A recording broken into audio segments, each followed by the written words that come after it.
Three, two, one. This is the Jedi 08, also known as Jeremy the Jedi Guillory, and this is the Broken Turnbuckle Podcast. This is the Jedi 08, also known as Jeremy the Jedi Guillory. This is the Broken Turnbuckle Podcast. Mike is not here today due to some reasons outside of his control. This is the Broken Turnbuckle Podcast. Today we are talking about January 4th, 1999, and the finger poke of doom. So, background of this incident. It is January 4th, 1999. Kevin Nash is WCW champion. WWF and WCW are in height of the Monday Night Wars. WCW is busy spoiling main event and matches for WWF to draw viewership away from WWF at that time. They are trying to get as many viewers as possible. They are winning the ratings battles. Everything is at their top height. They feel like nothing can go wrong at this point. And they decide to broadcast on the opening that Cactus Jack Mick Foley, Mankind, is going to win the WWF Championship and spoil the big match, the big main event for Monday Night Raw. So at that time, you're either WWF DX cross shopping guy for WWF or your NWO WCW. I was a big WCW NWO guy. It could have been regional thing, it could have been something else, but yeah, there's that background there. So it's TNT versus USA Network, and they come up with that storyline, and they find this out 6 days prior to the event, to January 4th. They had 6 days to prepare and decide what they want to do. So here's where things get messy. They don't come up with the idea of the main event. They come up with the concept of, yeah, we're bringing Hogan back. We're going to reunite the feud between Kevin Nash and Hulk Hogan. Kevin Nash is the champion. We're going to do something with that. Goldberg lost the championship because of Scott Hall, basically. Allegedly, Kevin Nash was not too thrilled about that. So there's that information there. So, and they are in Atlanta, Georgia, where it's the main headquarters of WCW. Ted Turner's there. Everyone's there to back everything up. And they're like, okay, what are we going to do for this main event? Because everyone's going to watch Mick Foley win. And allegedly backstage, Hogan and Nash are like, don't worry about it. We're going to take care of it. We're going to take care of it. Don't worry. And 6 days ahead of time, you would think would be plenty of time to actually come up with something brilliant. And when you watch the incident itself, it really looks like they just came up with it at the very last minute. Like, no, this isn't going to work. This isn't going to work. I mean, 6 days is plenty of time to come to book up a good main event for a weekly show for that situation. Because you know what you're competing against, you know what you're building up against. You build up a championship match all throughout the night, and then you have the opponent be Hulk Hogan. It's going to be a big main event, and um, building up to it, it's like, do they even know what they're going to be doing? I mean, they didn't even rehearse it. They didn't really do anything about it. They didn't really do much with it, really. And they knew they had to do something. They had to do something. And supposedly they wanted to bring Wolfpack and Hollywood um, factions back together, and they needed a way to do it. But the rumor was that they weren't going to do it so soon. They were probably going to do it around the summertime or at Starcade or something like that. And they had to do something because they were going to lose viewership. So they had to think about something. They had to come up with the match idea, match concept, and apparently what they said was just say, "Fuck it, we're just going to do this," and they just did it on the fly. Just follow my lead, okay, whatever. So that's basically the background of what happened.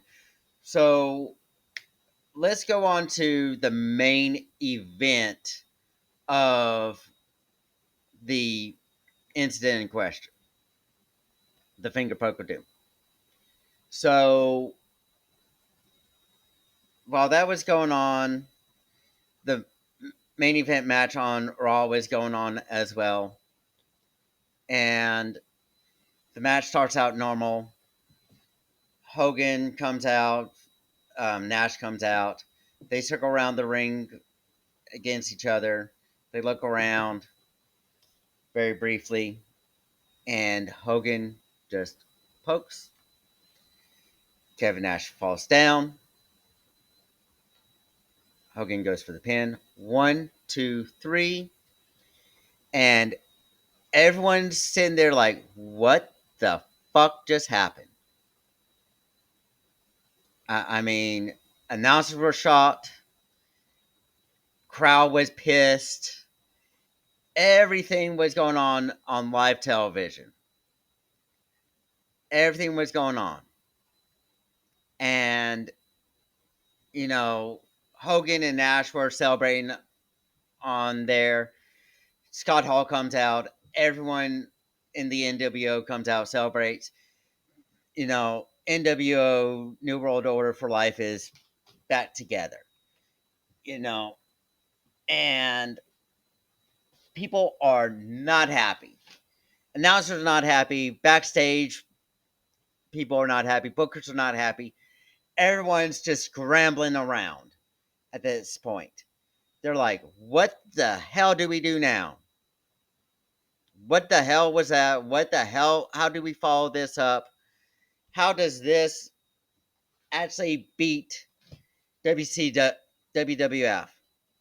Because right when that happened, every single person watching it immediately turned to WWF, to Monday Night Raw, to watch Mick Foley win. Every single person. I don't think there was a soul at that was watching TV was watching TNT Network after the finger poke happened. Not a single soul. And it was so embarrassing. It's like they just gave up or set it up. even though they were at the very tip top peak of the ratings. Okay, they were so confident in themselves that they thought that this would do absolutely nothing to hurt their ratings. Yes, there was a slight dip. Some dips were happening here and there at the time, but they were still beating WWF at that time. And then, right when that happens, it just plummets. The next week, they lost big time. Next week, even worse. It kept on going down, spiraling down the hill. Led up to the instant at Bash in the Beach 2000. Of course, we all know what happened there. Um, I don't know if we should talk about that at a later time or not. I've already seen an episode of that before. Saw the breakdown of what happened, and yeah, it wasn't that pretty. It wasn't that great. Um, and that was when the when Turner had sold TNT and TBS to Time Warner, and they were really looking into WCW Nitro because it was one of their top rated shows, and they were looking into seeing, is this worth renewing? Well, Finger Poke of Doom was not helping the matters. That was strike one. Bash the Beach was strike two. The ratings dip after that was the final straw, and they said, we don't see any future in this. We don't, y'all are making a big mess out of this. We don't like this. Why should we invest in something that cannot be saved? So yeah, that's what happened. That's what happened. And it all started with a finger. One finger screwed WCW. One finger ended WCW. Yeah, yeah, they were doing peak high shit, and then they pulled this up. At the time, it sounded pretty smart to do, pretty wise to do, but then they did it. They pulled that trigger, and it did not work out to their favor. They should have waited it out and thought of something else that they could have done, but they didn't. They did not even think about it. Um, so there's that information. Mike's not here to give out his thoughts. Um, this was very last minute. I woke up to his message, and no one else was online. So yeah, yeah, it's Saturday afternoon. Everyone's got their own thing. Can't make any last minute adjustments on a weekend. You got to do everything ahead of time. I'm sorry. Nothing I can do. Nothing I can say. Nothing I can do. So I did manage to talk to Mick Foley about this incident, this moment, and his perspective on it. And it was, he said that it was really good for his career, really boosted them up. He would like to thank Tony Schiavone for that moment. Um, but yeah, that was it. Um, Interesting thing about Attitude Era wrestlers is that they don't mind talking about the Attitude Era. They don't mind talking about the Monday Night Wars and things and what all happened um, in both companies. Um, some guys think, some people think that, oh, they were at war. They don't like to talk about the other company or anything. Most guys do, because hey, it's competition. They need that competition. Um, the WWE and AEW probably have a contract to not really talk about the competitors that much right now because that is still going on. But as we talked about before, AEW is slowly dying anyway. AEW guys generally go to NXT, um, just so that they can develop and get used to the thing. Some of them immediately go straight to um, the main shows, the main rosters. Jade Cargill, um, Rusev recently, Aleister Black. Aleister Black and Rusev were both previously on the main show, so it makes more sense for them to go on there. Um, but guys like Ethan Page and Lexus King, Brian Pillman Jr., those guys understandably need that developmental help. Cody Rhodes was previously on the main roster and got a big following to where he could be on the main roster. Similar things was going on with WCW at that time too. Chris Benoit, Eddie Guerrero, Rey Mysterio all jumped ship from WCW to WWE around this time. Bret Hart went from WWE to WCW, and his career just down spiral from there. Things like that was going on um, in '99. I remember watching that episode of Monday Nitro live, and all night they were building up to that match, and they just closed out with that one finger poke, and I was like, I tore up that room. That's how pissed off I was. We were very pissed off. Like, what the freaking fuck was that? And I think in order to save face, my brother just changed the channel to um, WWE at that time.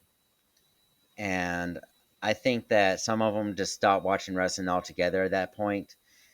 Um, I did try to watch some WWE or WCW at that time afterwards, but it slowly just died down. And yeah, yeah, it it wasn't that good for me at all. That was start of the hiatus, my hiatus from wrestling, all the way up until 2005,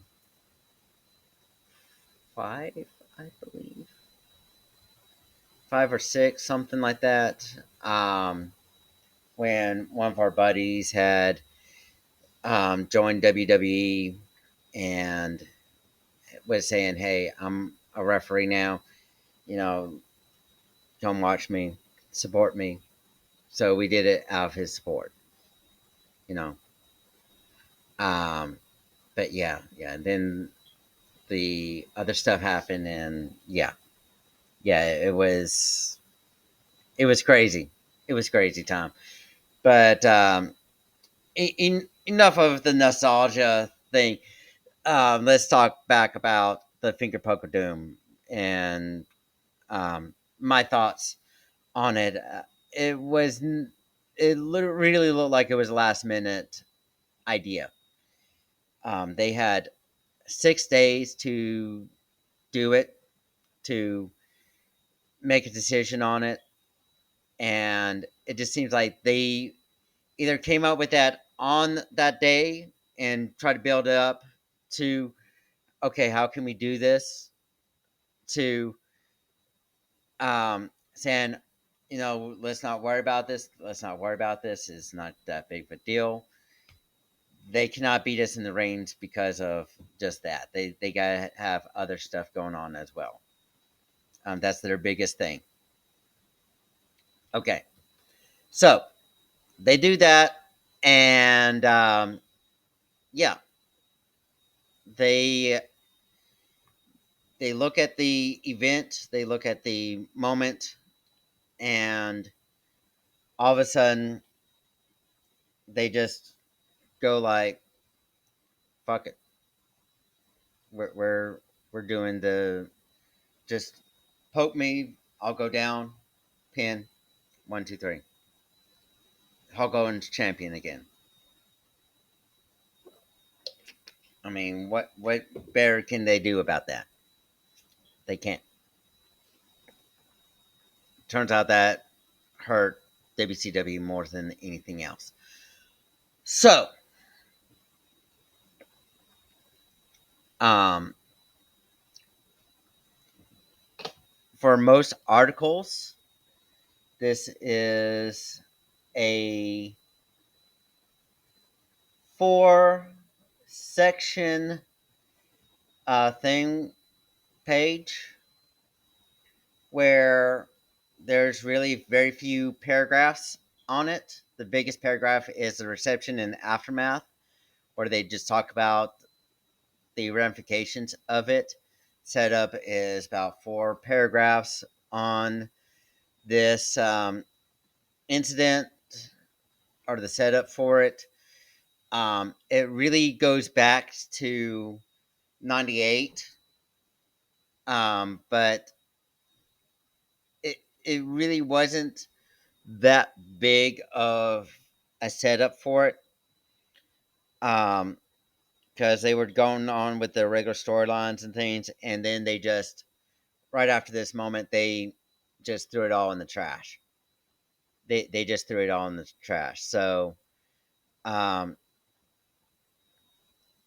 so yeah, they had that, um, and everyone was not too happy about it, um, by all means. So yeah. But another thing that no one really talks about with that moment, because everyone had turned off WCW at that time, was Goldberg coming back to attack NWO. Um, and the Atlanta Falcons come out to accompany Goldberg. No one talks about that. No one talks about that because everyone's focusing on the reuniting of NWO, as a whole, at that point, and it just looked really bad, really tacky, really worst way to do it. Fans were pissed off. Fans were wanting Sting to come out, beat the shit out of Hogan and Nash.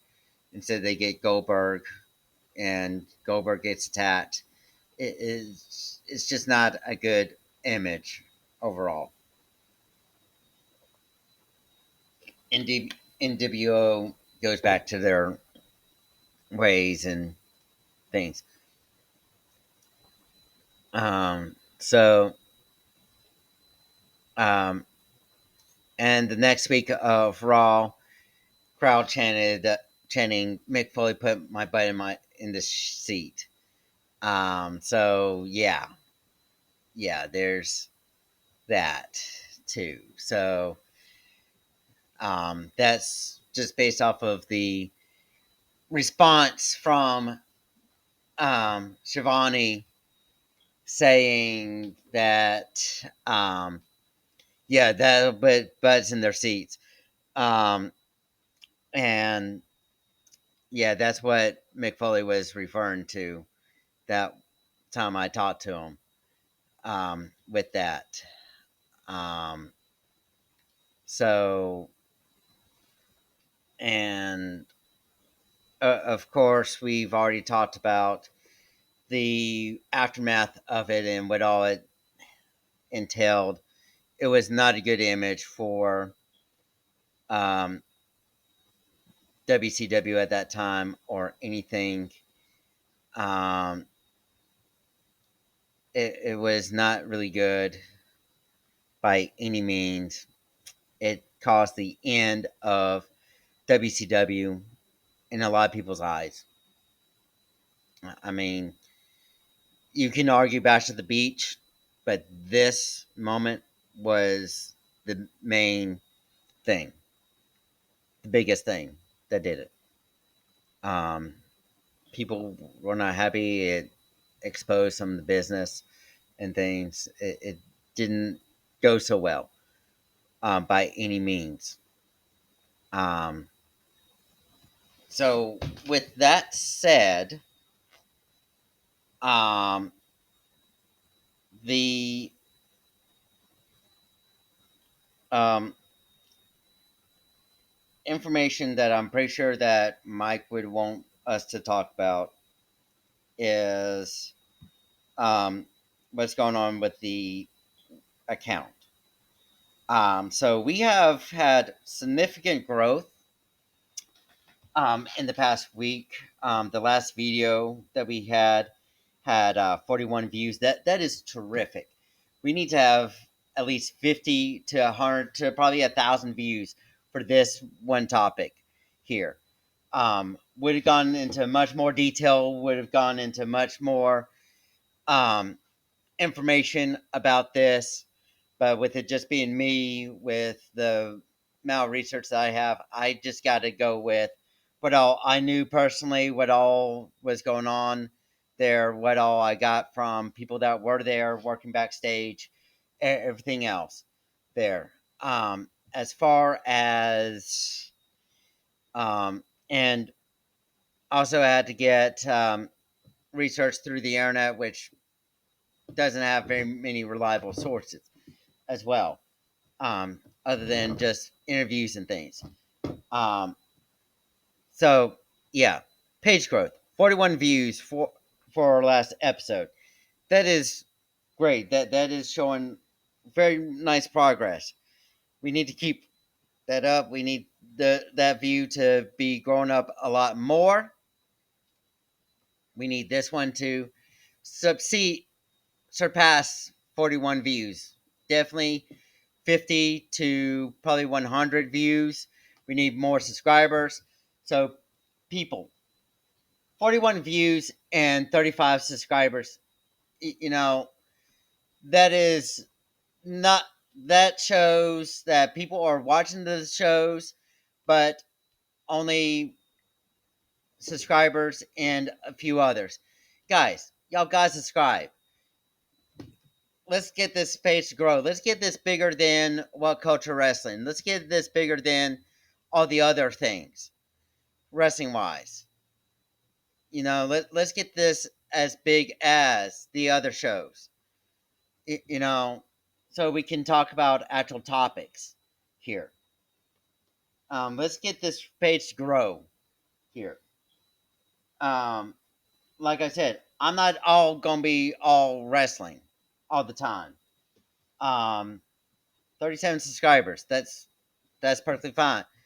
But let's get more. Let's get 50. Let's get 60.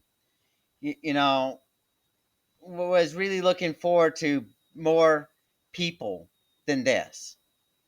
Okay, so yeah, let's pick it up. Share, like, comment. Just comment on the videos. You know, let's get a discussion going. Let's talk it out.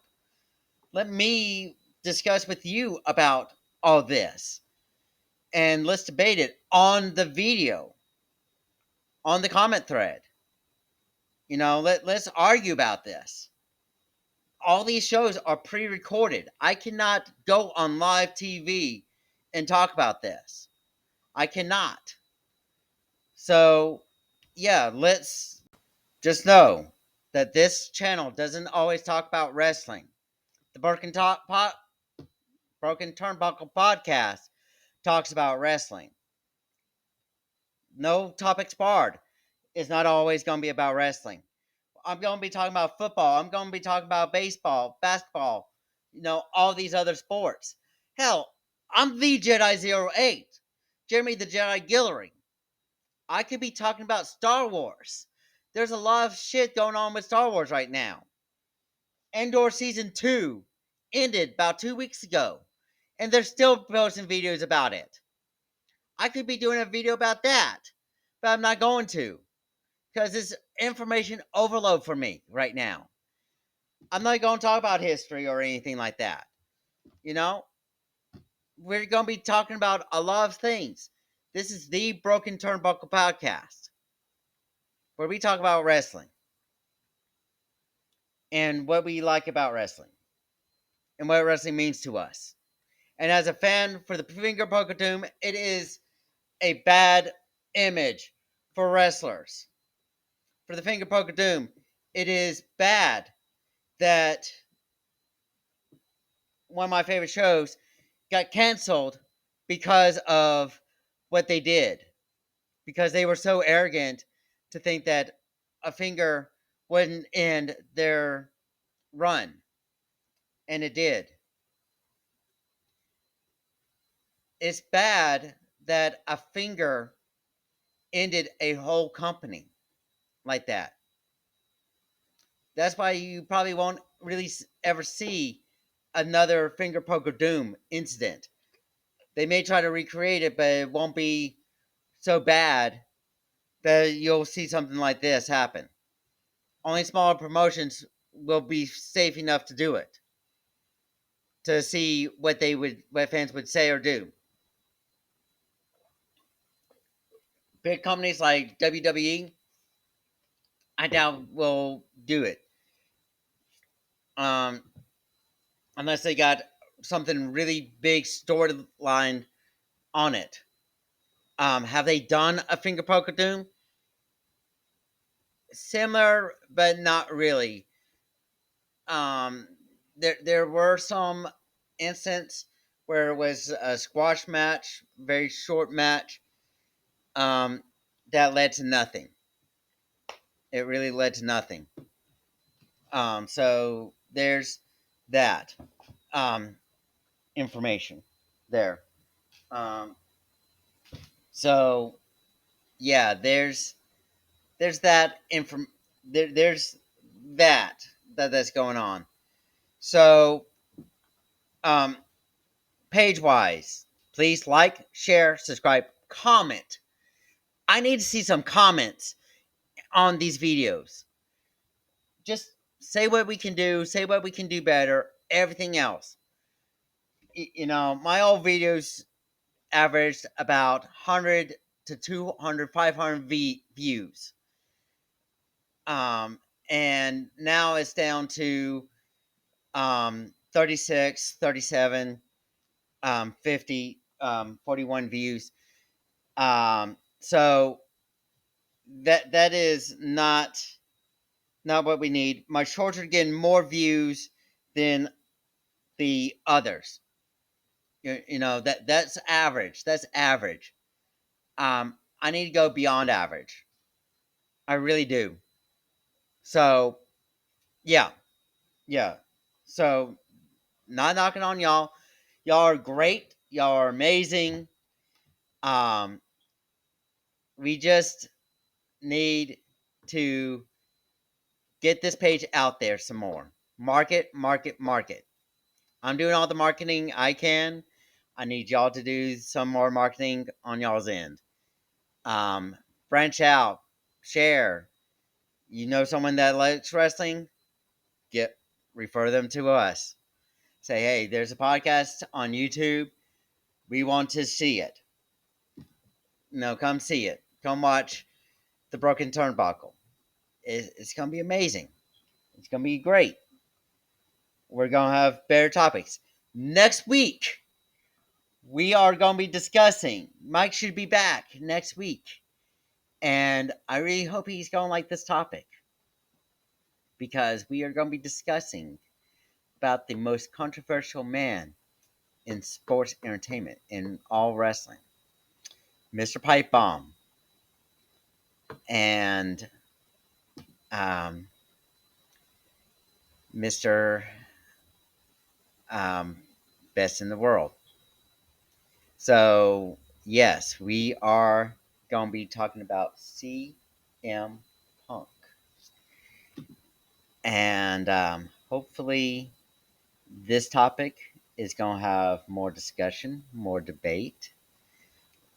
We are going to be talking about his early career in WWE, some Ring of Honor, um, his Messiah gimmick, Straight Edge Society, and his infamous pipe bomb, championship reign, his famous um, firing or quit from WWE, the Royal Rumble incident that happened, all the way down to his return into AEW, his fallout from AEW, his return to WWE, and then talk about what all has happened with him. And if the locker room rumors are